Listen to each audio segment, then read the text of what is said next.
Exercise 1.1. Express each number as the product of its prime factors. So first number is 140. जिसको prime factorisation में break करेंगे तो पहला number से divide होगा जो कि 2 से डिवाइड होने के बाद रिमाइंडर हो जाएगा 70। देन 70 को फिर से 2 से करोगे ये आएगा 35।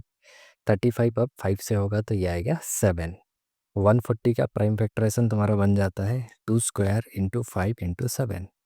नेक्स्ट नंबर है हमारा 156।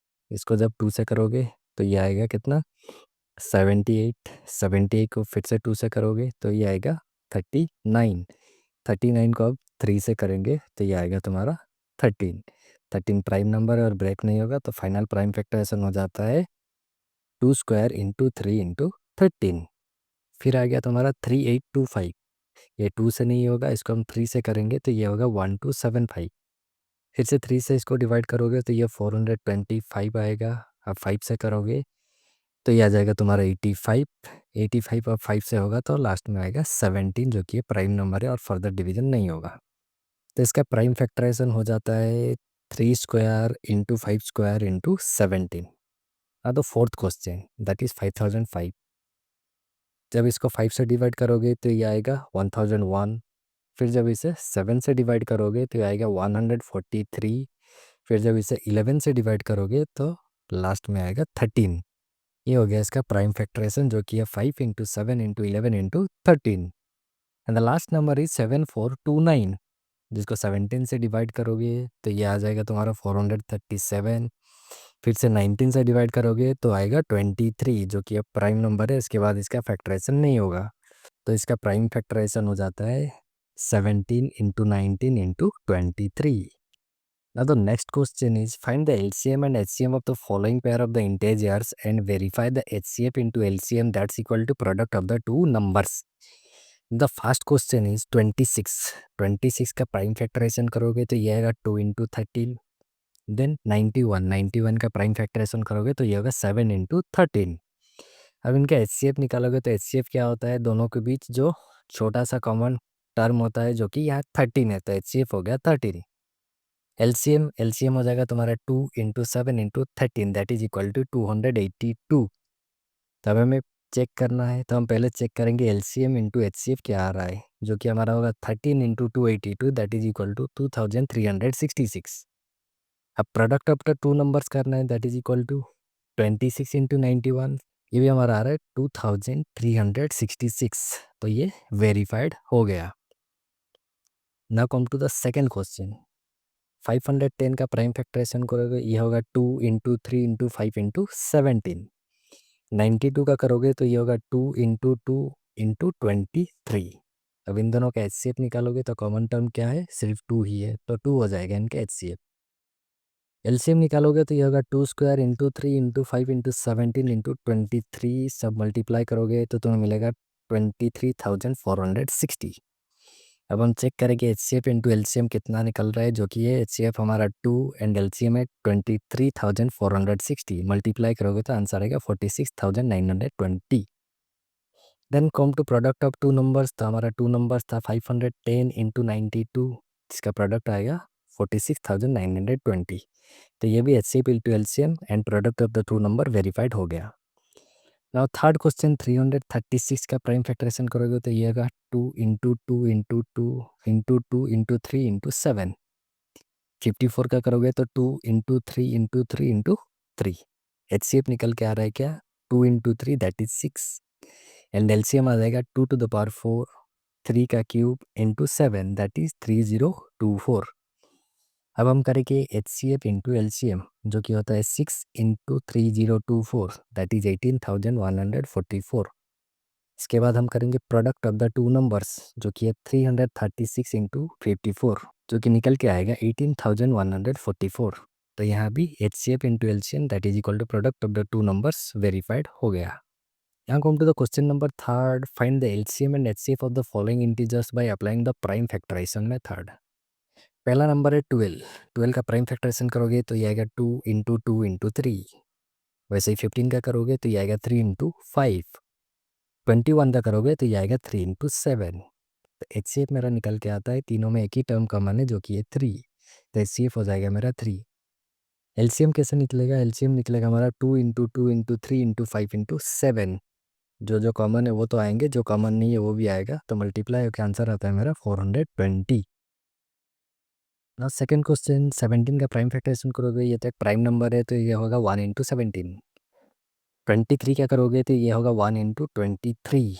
वैसे ही 29 क्या करोगे तो ये होगा 1 × 29, क्योंकि प्राइम नंबर से भाई इन सब का सिर्फ दो ही फैक्टर निकलेगा।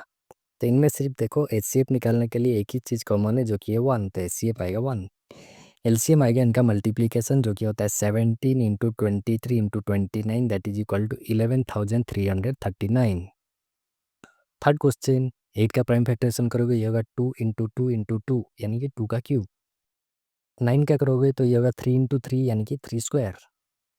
25 क्या करोगे ये होगा 5 × 5 दैट इज 5 का स्क्वायर। तो यहाँ पे भी देखो कुछ कॉमन नहीं है, तो जब कॉमन नहीं है तो यहाँ पे सिर्फ 1 ही कॉमन रहता है जो कि हर किसी का फैक्टर होता है, तो एचसीएफ हो जाएगा इसलिए 1। एलसीएम निकालोगे तो ये होगा 2³ × 3² × 5² जो कि होता है, मल्टीप्लाई करोगे तो 1800 निकल के आएगा। Now question number 4. Given that HCF of 306 and 657 is 9, then find the LCM of 306 and 657. तो देखो हमें रूल के मुताबिक पता है HCF into LCM that is equal to product of two numbers.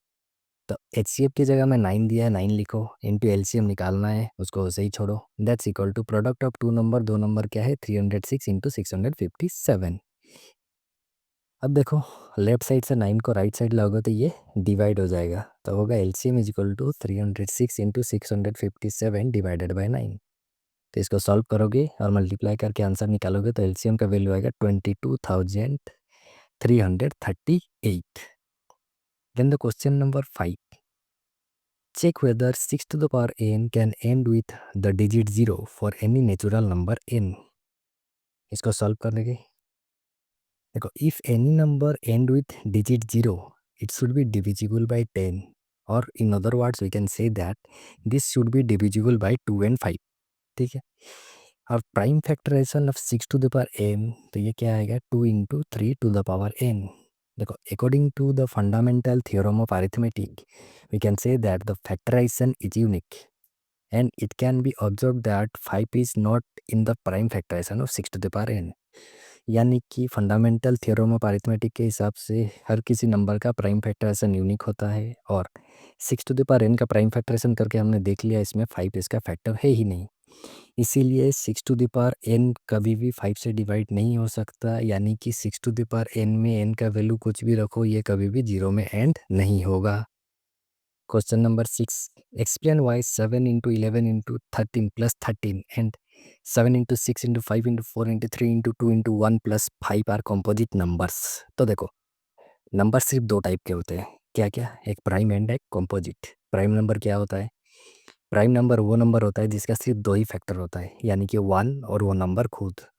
और कंपोजिट नंबर वो होता है जिसके इन दो से ज़्यादा फैक्टर्स होते हैं। ठीक है, तो देखो पहले नंबर को अगर तुम सॉल्व करोगे जो कि 7 × 11 × 13 + 13, अब देखो इसमें से अगर तुम 13 को कॉमन ले आओगे तो ये क्या होगा 7 × 11 + 1, जो कि फर्दर सॉल्व होगा क्या 13 × 77 + 1, जो कि फाइनली होगा 13 × 78। अगर 78 को भी फैक्टर कर लिखोगे तो ये होगा 13 × 13 × 6।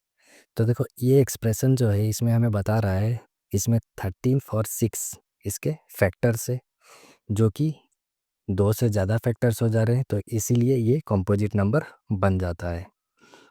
इसके बाद देखो 7 × 6 × 5 × 4 × 3 × 2 × 1 + 5, इसमें से देखो अगर हम 5 को कॉमन ले आए तो ये क्या होगा 7 × 6 × 4 × 3 × 2 × 1 + 1।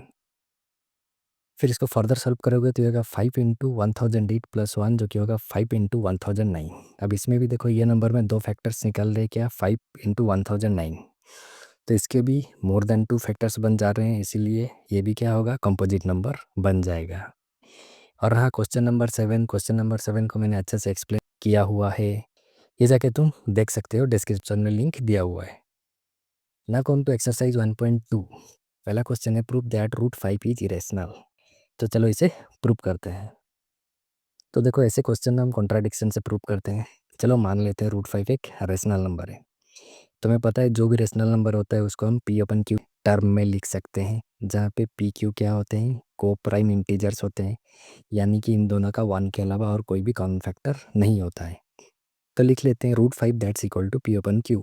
क्रॉस मल्टीप्लाई करोगे तो ये होगा root 5 q that's equal to p. दोनों साइड स्क्वायर करो तो ये होगा 5 q square that is equal to p square. इसे इक्वेशन 1 मार्क कर दो। तो इससे हमें क्या पता चलता है, जो 5 है वो पी स्क्वायर को डिवाइड करता है, यानी कि जो 5 है वो पी को भी डिवाइड करेगा। चलो मान लेते हैं p इज इक्वल टू 5 है, जहाँ पे a और कोई एक इंटीजर है। अब यहाँ पे बोथ साइड स्क्वायर करोगे तो ये होगा p square that is equal to 25a square. अभी पी स्क्वायर का वैल्यू ले जाके इक्वेशन 1 में पुट करोगे तो क्या मिलेगा तुम्हें, 5 q square that is equal to 25a square, जो कि पी स्क्वायर जगह में एडजस्ट हो जाएगा। अब दोनों साइड को 5 से कैंसिल आउट करोगे तो ये होगा q square is equal to 5a square. तो यहाँ पे क्या पता चलता है, q square is divisible by 5, यानी कि क्यू ऑल्सो डिविजिबल बाई 5। इसका मतलब ये होता है कि p और q का 5 पे कॉमन फैक्टर निकल जा रहा है, जो कि हमारे अजप्शन को कॉन्ट्राडिक्ट कर रहा है। यानी कि हमारा अजप्शन था रूट 5 रेशनल नंबर, ये कॉन्ट्राडिक्शन हो गया, यानी कि रूट 5 इरेशनल नंबर प्रूफ हो गया। Next question, prove that 3 plus 2 root 5 is irrational. चलो इसे भी कॉन्ट्राडिक्शन से प्रूव करते हैं। Let's assume 3 plus 2 root 5 is a rational number. So you can write 3 plus 2 root 5 in the form of a upon b, where a, b are integers and co-prime integers, which means they have no other factors other than 1. Then 3 plus 2 root 5 that's equal to a upon b, and cross multiply करोगे तो ये होगा b into 3 plus 2 root 5 that's equal to a. Multiply करने से होगा 3b plus 2 root 5b that's equal to a, and 2 root 5b that's equal to a minus 3b. 3b को हम right side ले आए, अब रूट 5 को लेफ्ट साइड रख के बाकी सबको लेंगे तो ये हो जाएगा a minus 3b upon 2b। Since a minus 3b upon 2b is a rational number, we can say that root 5 is also a rational number, but we know that root 5 is a irrational number. Therefore our assumption is wrong and 3 plus root 5 is a irrational number. Now the question number 3rd. First question, prove that the following are irrational. 1 by root 2. Let's assume that 1 by root 2 is a rational number. So we can write down 1 by root 2 as p upon q, where p, q are co-prime integers. अब अगर इन दोनों का cross multiply करेंगे तो यह होगा root 2 p that's equal to q, यानी कि root 2 is equal to q upon p। हमें पता था क्यू पी अगर इंटीजर है तो q ओपन p भी एक रेशनल नंबर बनेगा। इसका मतलब रूट 2 भी एक रेशनल नंबर बनता है, क्योंकि हमें पहले से पता है रूट 2 एक रेशनल नंबर है। इसका मतलब ये हमारा अंजप्शन यहाँ पे क्या हो रहा है, रॉन्ग हो रहा है, यानी कि 1 बाई रूट 2 एक इरेशनल नंबर ही है। नाउ सेकंड क्वेश्चन, लेट जो कि है 7 रूट 5 को हमें प्रूव करना है इरेशनल। तो let us assume that 7 root 5 is a rational number, then we can also write down 7 root 5 as a upon b, where a, b are co-prime integers. 7 root 5 into b that's equal to a, and we can say that root 5 is equal to a upon 7b. Since a, b and 7 these are integers, so a upon 7b is a rational number. That means root 5 is a rational, but this is the contradiction, as we know that root 5 is a irrational number. So our assumption is wrong and 7 root 5 is a irrational number. Now the last question, prove करेंगे अब 6 plus root 2 एक rational number है, तो इसको contradiction में लिखेंगे तो let us assume that 6 plus root 2 is a rational number. Then we can write down 6 plus root 2 in the form of a upon b, और a, b are coprime integers. Then अब अगर plus 6 को right side ले आएंगे तो ये minus 6 होगा, जो कि होगा root 2 is equal to a upon b minus 6। अगर a, b 6 इंटीजर्स है तो a upon b माइनस 6 भी एक रेशनल नंबर बनेगा। इसका मतलब रूट 2 भी एक रेशनल नंबर हो रहा है, लेकिन यहाँ पे एक कंट्राडिक्शन हो रहा है, क्योंकि हमें पता है रूट 2 एक रेशनल नंबर है, तो हमारा अंजप्शन रॉन्ग हो जाता है और 6 प्लस रूट 2 एक रेशनल नंबर हो जाता है।